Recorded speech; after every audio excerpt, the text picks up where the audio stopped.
I visited this place, hospice.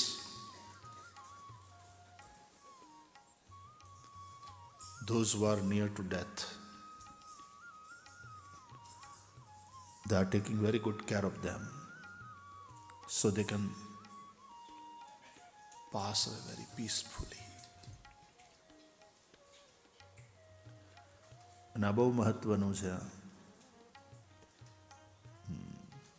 આપણે ચર્ચા કરતા હોઈએ છીએ ને કે ભાગવત મરતા શીખવાડે છે, રામાયણ જીવતા શીખવાડે છે, ભાગવત મરતા શીખવાડે. ભાગવત ઇઝ ઓલ અબાઉટ રાજા પરીક્ષિતનું મૃત્યુ નજીક હતું, એને શાપ થયો છે, તો સુખદેવજી એને મરતા શીખવાડ્યું કેવી રીતે જાવું. તૈયારી કરો રાજા, હું તને મરતા શીખવાડું, અને મરો તો એવી રીતે મરો કે વારંવાર મરવું ન પડે. જન્મ અને મરણના ફેરામાંથી મુક્ત થઈ જાઓ. મૃત્યુને સુધારો, મૃત્યુને મંગલ કરો.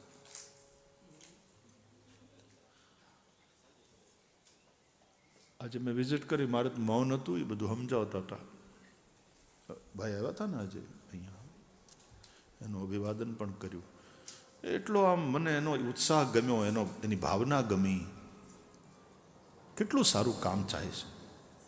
પણ એ સમજાવતા હતા ને મને કે દાખલા તરીકે તમે મરવાના છો, તો આ ભાઈને હું એમ કહું, મેં કીધું હા ભાઈ એ વાત સાચી, આપણે મરવાના તો ખરા છે. Suppose you die, you are near to that, and someday मृत्यु के समीप सभी जाने ही वाले हैं,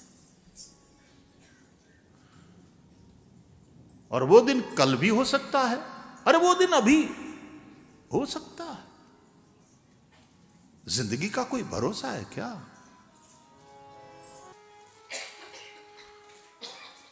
એ લોકોનું જે કામ છે, મને ખબર પડી કે હોસ્પિટલમાં અને હોસ્પિસમાં શું ફરક હોય.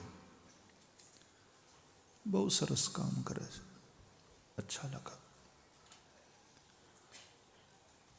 અને એમાં કોઈ પૈસા લગભગ લોકોના ડોનેશનથી ને એ રીતે બધું ચાલે છે, પણ જે રીતે એ ઉત્સાહથી અને ભાવથી કામ કરે છે બધા, બહુ અચ્છા લગા. લોકોના સપોર્ટથી ચાલે છે.